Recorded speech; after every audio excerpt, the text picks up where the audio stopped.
I'll be upfront now, I don't hate Akatori. I played the demo in February at Steam Next Fest along with Altered Alma, Divinum, among others, and they all caught my eye. This one caught my eye due to its graphics, which yes, they are pretty. Holy shit, they are pretty. Easily one of the better looking pixel art games with low poly 3D as part of the environment. But it couldn't hide a feeling of being a dull experience even back then. When I played Divinum afterwards, Akatori was quickly forgotten about until Steam's new personal calendar feature let me know it was coming out at the end of July, early August. So I gave it a chance and it came and left just as quickly, unfortunately. The game centers on a teenager named Mako who lives in a world of amber storms which apparently corrupt living things, which makes no damn sense even within the context of the story. Mako feels slow, but at least she has a double jump, which for the genre is a rare starting feature. Also, why am I moving on a 2D plane with a control stick rather than a D-pad? I can't even do custom controls in this game. Yes, this has and always will chap my ass.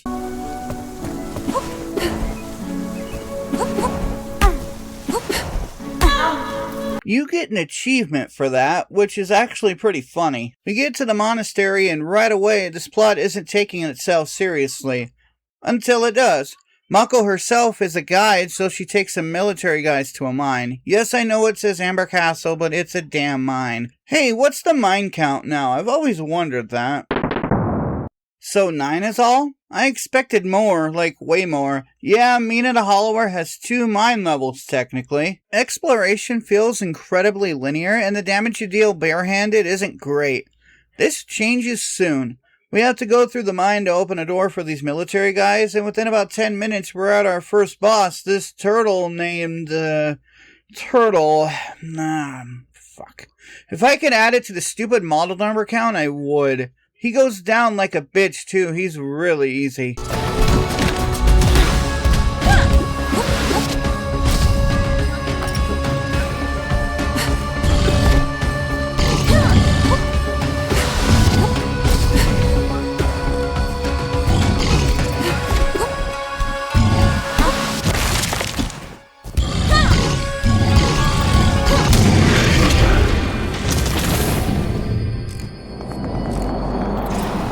We free the titular Akatori, who I will now refer to as the Sassy Space Chicken. Akatori also becomes your main weapon, a pole which you can charge, throw, cling to walls. But these upgrades are mainly locked behind story progression where the Sassy Space Chicken just teaches you to use them sarcastically.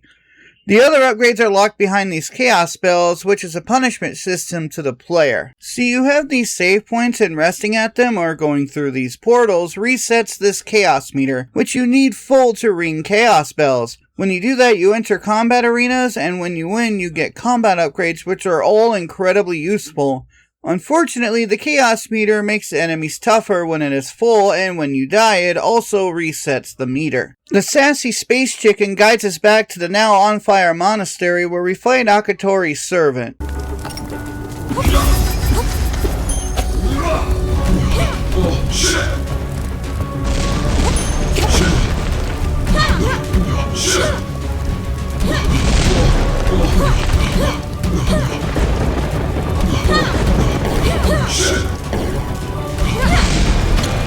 So we kill him and go to the game's actual mine level. So the goal here is to find 3 valves scattered over a large area so we can drain this pipe grotto for a key. If my recounting of this game seems scatterbrained at times, it probably is. The mine is where the game loses the plot. Literally. Why are we here? Survivors? No, it's so Akatori can find a way to stop the amber storms. Swimming is also slow, and boosting underwater only drains your air faster. This mine level is boring mostly, sadly. We only get 1 switch puzzle, otherwise it's combat. At least in this area we get Teenage Mutant Ninja Turtles seaweed for something of a challenge. Also, potions are your friend, and there are 6 different kinds. The main ones recover health, and other than the occasional item, shops only sell potions for the most part. We get to the grotto where we run away from this serpent, which is Akatori's pet snake.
It's also the next boss, which is a standard platformer boss with weak points, mainly its eyes. Its pattern is also entirely predictable, and I die maybe once or twice before realizing, oh yeah, I just have to do typical platformer bullshit like the timing, and then I just win.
The next area is a village in the sky, kinda? We get these calls as well from one of Akatori's friends who wants to kill him, which isn't good at all.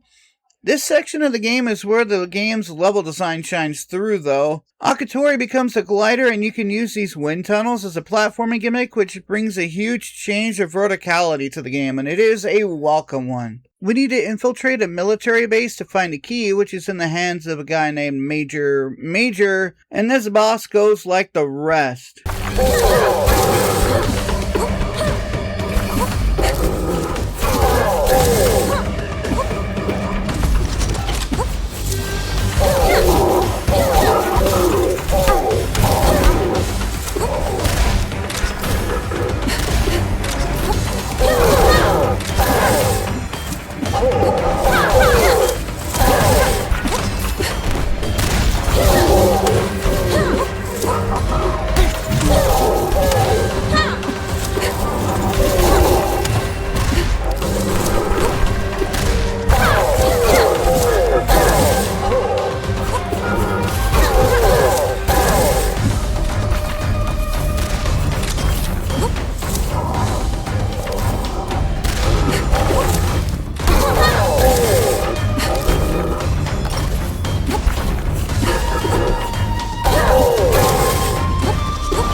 We can finally climb up higher after getting the key, and we board a spacecraft that looks incredibly advanced, and fight an angry frenemy named Bado, who moves around like an actual boss.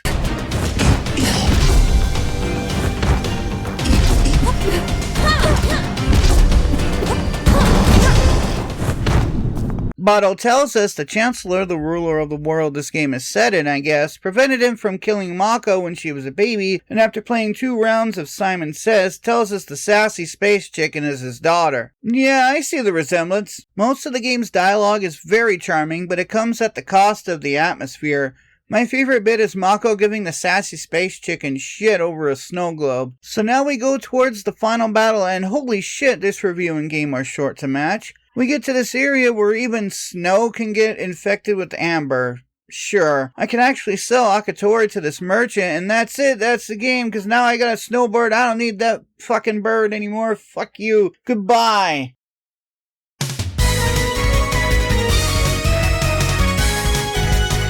Nah, that isn't where it ends. The final area is an amber factory, which is, yet again, a mine. 3 mine levels in one game? What the hell? Are we this lazy? At least the final level does manage to go all out. We have these snow slopes which are accompanied by missiles. This core area is just littered with enemies.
It's time to meet the Chancellor, the game's final boss. She has 2 phases. This first phase with the robot head is easy, like you can just tank everything with potions because you're given a large amount of amber to buy potions with.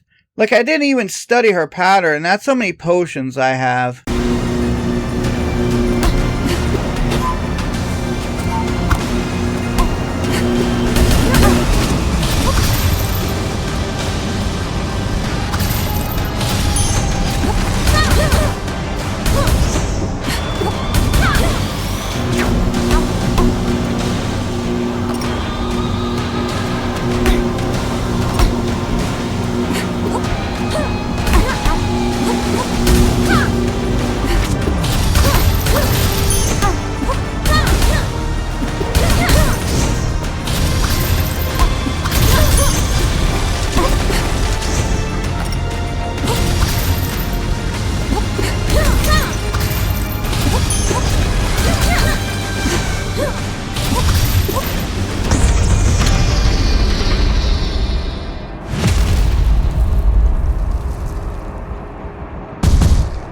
Mako collapses from an amber storm nearby and oh fuck you, space chicken. So Akatori defects and you have to fight the Chancellor barehanded. You also get these amber lava things. She goes down just as easily. I don't die at all because again, I have a ton of potions and I just can take everything.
So we find out the Chancellor is our mom, and we also find out Mako is an Amber producer, which nothing in this game makes sense. So because killing her mom didn't end the storm, Akatori sacrifices himself to save the world. Goodbye, sassy space chicken. You will be missed. And that's it. The Amber disappears from the world and Mako looks to the future, which has flying cars and neon signs. I'll be honest, I was expecting something like The Messenger to happen where after a certain point, it turns into a Metroidvania proper, but no, that's it. That's the end.